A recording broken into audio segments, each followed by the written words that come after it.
तो दोस्तों, एक नई डिफरेंस में आपका स्वागत है। रोज की तरह एक नया डिफरेंस आज भी आपके सामने है। क्लियर है? तो ये डिफरेंस जो है ये आपका है receipts and payments account and आपका कैश बुक। ठीक है ना? आपने देखा होगा लगभग लगभग सिमिलर जैसे ही लगते हैं दोनों में, जो कैश की ट्रांजेक्शन को ही रिकॉर्ड किया जाता है। ठीक है? तो जो कैश की ट्रांजेक्शन देखो कैश बुक में भी रिकॉर्ड होती है, यहाँ भी रिकॉर्ड होती है। फिर बच्चे बोलते हैं बोथ आर सेम और नॉट। तो देखो ये दोनों अलग अलग हैं। ठीक है? काफी हद तक एक जैसे हैं, दिखते एक जैसे हैं, ट्रीटमेंट लगभग लगभग एक जैसा ही है, बट कुछ ना कुछ इसमें डिफरेंसेस हैं। और वो डिफरेंस मैंने आपके सामने लिखे हैं। मैंने आपके सामने टोटल 6 डिफरेंस लिखे हुए हैं।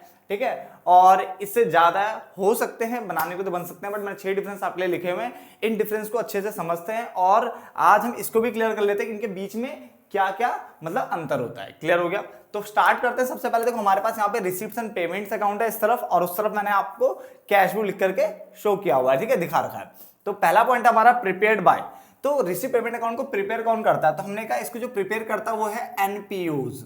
ठीक है ना? यानी अगर हम बात करें तो नॉट फॉर प्रॉफिट ऑर्गेनाइजेशन, तो it is prepared by the not for profit organisations. Clear हो गया? जबकि कैश बुक जो है ना वो कोई भी प्रिपेयर कर सकता है, जरूरी नहीं कि वो एनपीयू है, कोई भी। ठीक है? तो it is prepared by both. ठीक है? नॉट फॉर प्रॉफिट ऑर्गेनाइजेशंस, यानी जो नॉट फॉर प्रॉफिट ऑर्गेनाइजेशन मतलब एनपीओ है, जो प्रॉफिट के लिए काम नहीं कर रही है, वो तो बना सकती है। साथ ही साथ as well as profit making organization, यानी वो ऑर्गेनाइजेशन जो प्रॉफिट में डील कर रही है, प्रॉफिट कमाने के लिए बैठी है, तो वो भी से बना सकती है। तो पहला पॉइंट तो क्लियर हो गया होगा आपको कि ये जो है प्रिपेयर्ड बाय ओनली, किसका नाम लिखा है यहाँ पे? एनपीओ लिखा हुआ है। यहाँ एनपीओ प्लस जो हमारे जो प्रॉफिट मेकिंग ऑर्गेनाइजेशन है वो बना सकती है। अच्छे से क्लियर? पॉइंट नंबर 2, पीरियड की अगर हम बात करें तो उसने बोला it is a summary of the cash book. ये कैश बुक की एक समरी होती है and is prepared at the end of an accounting period, यानी एक पर्टिकुलर टाइम, जैसे मान लो कि तुम्हारा साल खत्म हो गया, एक पर्टिकुलर टाइम फ्रेम के बाद ही इसको प्रिपेयर किया जाता है। तो लिखा हुआ है ना, it is a summary of the cash book and is prepared at the end of an accounting period, यानी अकाउंटिंग पीरियड आपका खत्म हो जाएगा तब ये बनाया जाता है। क्लियर हो गया? जबकि अगर हम यहाँ पे बात करें तो ये डेली बेसिस पे बनता है। किस बेसिस पे बनता है? डेली बेसिस पे बनाया जाता है। तो 2 डिफरेंस आपको क्लियर हो गए।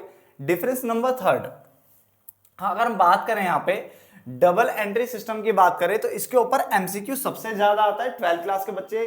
ठीक है? आपका तो देखो एनपीओ कट ही गया, वरना तो 12th क्लास के बच्चे भी एनपीओ पढ़ते थे, बट फिर भी अभी भी बता रहा हूँ, जो आगे जाकर के आपका सीयूईटी और जो फर्स्ट ईयर की अकाउंटिंग है, ठीक है ना, बीकॉम जो करते हो आप, उसमें भी आ जाता है। तो ये इंपॉर्टेंट पॉइंट रह जाता है आपके लिए, इसको ध्यान देना कि it is not a part of double entry system. ये डबल एंट्री सिस्टम को फॉलो करता ही नहीं है, ये डबल एंट्री सिस्टम को फॉलो नहीं करता। ठीक है ना? मगर जो कैश बुक है ये फॉलो करता है, double entry system of accounting को फॉलो करता है, पहली बात तो। ठीक है ना? तो बच्चों के दिमाग में आता है क्या इनकम एंड एक्सपेंडिचर फॉलो करता है? हाँ, इनकम एक्सपेंडिचर पिंडल की तरह है, तो वो फॉलो करता है।